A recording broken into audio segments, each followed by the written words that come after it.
Ya, selamat pagi Bapak Ibu yang terkasih dalam Tuhan, Shalom. Saya percaya bahwa hari Senin ini kita tetap dalam keadaan baik dan sehat. Walau saya hari ini tetap masih ada di Medan, berdoa supaya dalam perjalanan selama saya ada di Medan semuanya berjalan dengan baik. Nah, hari ini saudara kita akan membaca renungan kita dalam Roma yang ke-6 ayat 17 sampai 18 yang berkata begini. Tetapi syukurlah kepada Allah, dahulu memang kamu hamba dosa, tetapi sekarang kamu dengan segenap hati telah mentaati pengajaran yang telah diteruskan kepada kamu. Kamu telah dimerdekakan dari dosa dan menjadi hamba kebenaran. Haleluya. Nah, Rasul Paulus menuliskan kitab ini pada Roma, ya, jemaat yang ada di Roma, tentang latar belakang keadaan seseorang, saudara.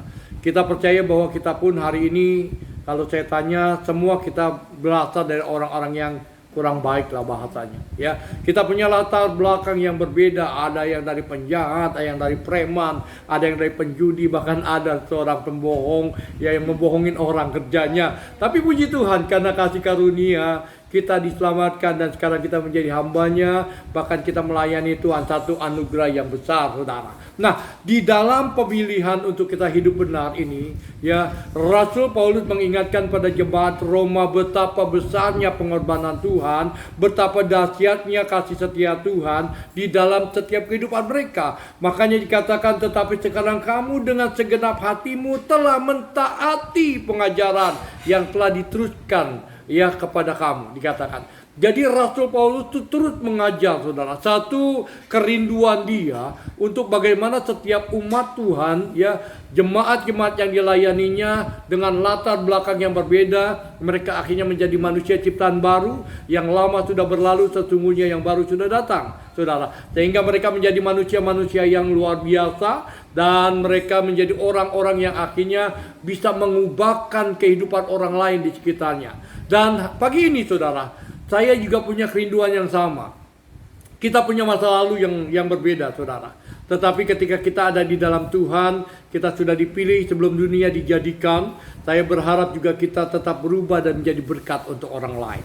Ayat 8 dikatakan, kamu telah dimerdekakan dari dosa dan menjadi hamba kebenaran.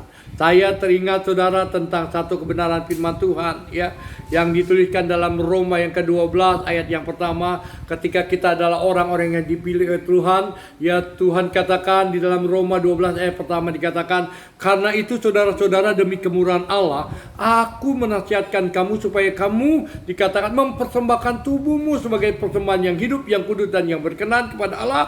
Itu adalah ibadahmu yang sejati. Nah, ketika kita mengetahui bahwa kita sudah dipilih, ya, sudah ditentukan, sudah dimenangkan oleh Tuhan, dari manusia lama menjadi manusia baru, Tuhan hanya ingin, saudara, lakukanlah sesuatu untuk Tuhan. Tubuh yang dulunya kita pergunakan untuk hal yang jahat, tubuh yang dulunya kita kerjakan untuk hal-hal yang mendukakan hati Tuhan, hari ini kita pergunakan hidup kita pergunakan tubuh kita untuk kemuliaan nama Tuhan. Sama seperti 1 Korintus 6 ayat 20 yang berkata, sebab kamu telah dibeli dan harganya telah lunas dibayar. Karena itu dikatakan, muliakanlah Allah dengan tubuhmu. Itu kerinduan Paulus, dan itu pun kerinduan saya. Kita punya masa lalu, saudara. Tapi ketika Tuhan udah jamah kita, Tuhan ubahkan kita. Biarlah setiap kita pribadi lepas pribadi mau mempersembahkan hidup kita ini untuk Tuhan. Kalau kita baca dalam 1 Korintus 7 ayat 23, berkata juga bersama, kamu telah dibeli dan harganya telah lunas dibayar. Karena itu janganlah kamu menjadi hamba manusia. Artinya jadilah hamba Tuhan, yang takut akan Tuhan dan hidup selalu menyenangkan Tuhan. Selamat pagi. Tuhan memberkati kita semuanya. Shalom.